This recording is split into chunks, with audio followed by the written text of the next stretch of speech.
തൃശൂരിൽ നിന്നൊരു വാർത്ത വരുന്നുണ്ട്. കോൺഗ്രസിൽ സീറ്റ് കച്ചവടമെന്ന് ആരോപിച്ച് തൃശൂർ DCC ഓഫീസിന് മുന്നിൽ പോസ്റ്റർ. തൃശൂർ സീറ്റ് പണത്തിനു വേണ്ടി ക്രൈസ്തവർക്ക് വിറ്റു എന്നാണ് പോസ്റ്ററിലെ വാചകം. സേവ് കോൺഗ്രസിന്റെ പേരിലാണ് പോസ്റ്ററുകൾ പതിച്ചിട്ടുള്ളത്. സജോ ദേവസിയുണ്ട് കൂടുതൽ വിവരങ്ങളുമായി. Sajo, good morning Sajo. Once again, ഇപ്പൊ തൃശ്ശൂരിൽ ചില പോസ്റ്ററുകളൊക്കെ പതിച്ചു എന്ന് കേട്ടു. സേവ് കോൺഗ്രസിന്റെ പേരിൽ വേറെ ആരെങ്കിലും ഒക്കെ ആയിരിക്കും ഇത് പതിച്ചിട്ടുണ്ടാവുക. നേരത്തെ സഭ അവിടെ കോൺഗ്രസിനോട് ഒരു സർക്കുലർ ഇറക്കി കൂടുതൽ സീറ്റുകൾ ആവശ്യപ്പെട്ടെന്ന വാർത്ത നമ്മൾ റിപ്പോർട്ട് ചെയ്തിരുന്നു. ഇതെന്താ സംഭവം സജോ?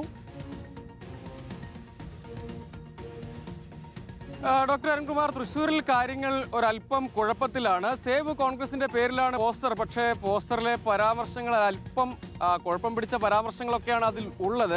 അതായത് അവിടുത്തെ സ്ഥാനാർത്ഥി നിർണയം ചർച്ചകളിലൊക്കെ സജീവമായി പുരോഗമിക്കുകയാണല്ലോ. അതിൽ ഈ സേവ് കോൺഗ്രസിന്റെ പോസ്റ്ററിൽ പറയുന്നത് DCCക്ക് സമീപമൊക്കെയാണ് ഈ പോസ്റ്റർ പതിച്ചിരിക്കുന്നത്.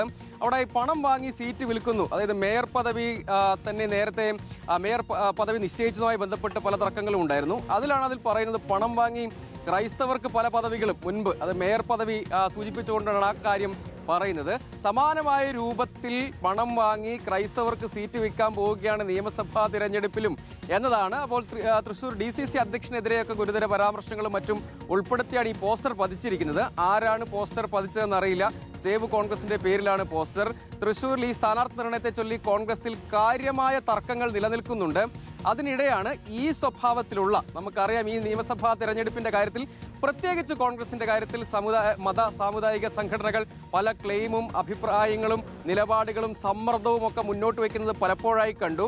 അത് ചില ഘട്ടങ്ങളിലെങ്കിലും പരിധി വിടുന്നില്ലേ? അങ്ങനെ കോൺഗ്രസ് അവരുടെ സ്വതന്ത്രമായ നിലപാട് സ്വീകരിക്കാൻ അവരെ അതിന് ആ വഴിക്ക് വിടുകയല്ലേ യഥാർത്ഥത്തിൽ വേണ്ടതെന്നൊരു മറ്റൊരു സാമൂഹികമായ ചോദ്യമുണ്ട്. പക്ഷേ ഇത് ആഭ്യന്തരമായ പ്രശ്നങ്ങൾ കൂടി ഈ വിധം വഷളാവുകയും അത് തെരുവിലേക്ക് പോസ്റ്ററൊക്കെയായി വരികയും ചെയ്യുന്നത് എന്തുകൊണ്ടാണെന്ന് അറിയില്ല. ഇനിയിപ്പോൾ ഇങ്ങനെ ഒരു പോസ്റ്റർ വരികയും അതിൽ ഇത്തരം പരാമർശങ്ങൾ ഉള്ളതുകൊണ്ട് DCC പരാതി നൽകുമോ എന്ന് അറിയില്ല. അങ്ങനെ വരുമ്പോൾ, അങ്ങനെ പരാതി നൽകുകയാണെങ്കിൽ അന്വേഷിക്കട്ടെ ആരാണ് ഇത്തരം പരാമർശങ്ങളുള്ള പോസ്റ്ററുമായി എത്തിയത്. അതിനി അകത്തുനിന്ന് തന്നെ കൃത്യമായ തർക്കങ്ങളുടെ തുടർച്ചയാണെങ്കിൽ സ്വാഭാവികമായും തിരഞ്ഞെടുപ്പ് ഘട്ടത്തിൽ അങ്ങനെ ഒരു പരാതിയുമായി മുന്നോട്ട് പോകുന്നത് എന്തർത്ഥം ഉണ്ടാകും എന്നത് മറ്റൊരു പ്രശ്നമാണ്. എന്തായാലും ആ പോസ്റ്ററിലെ പരാമർശങ്ങൾ കോൺഗ്രസിനെ തെല്ലൊന്നും അല്ല ബുദ്ധിമുട്ടിലാക്കുന്നത് എന്നാണ് ഒരു വസ്തുത. താങ്ക് യു സജോയാണ് വിവരങ്ങൾ നൽകിയത്. എന്താ പറയുക ഇതിനൊക്കെ അല്ലേ? സഭകളും സമുദായങ്ങളും ഒക്കെ തെരഞ്ഞെടുപ്പിൽ ഇടപെടുന്നതിനൊന്നും തെറ്റൊന്നുമില്ല. പക്ഷേ രാഷ്ട്രീയ പാർട്ടികളോട് കമാൻഡ് ചെയ്യാനും അവരോട് കാര്യങ്ങൾ ആവശ്യപ്പെടാനും ഒക്കെ പരസ്യമായിട്ട് രംഗത്ത് വരുന്നത് അത്ര ഗുണകരമാണോ എന്നുള്ളത് അവരാണ് തീരുമാനിക്കേണ്ടത്.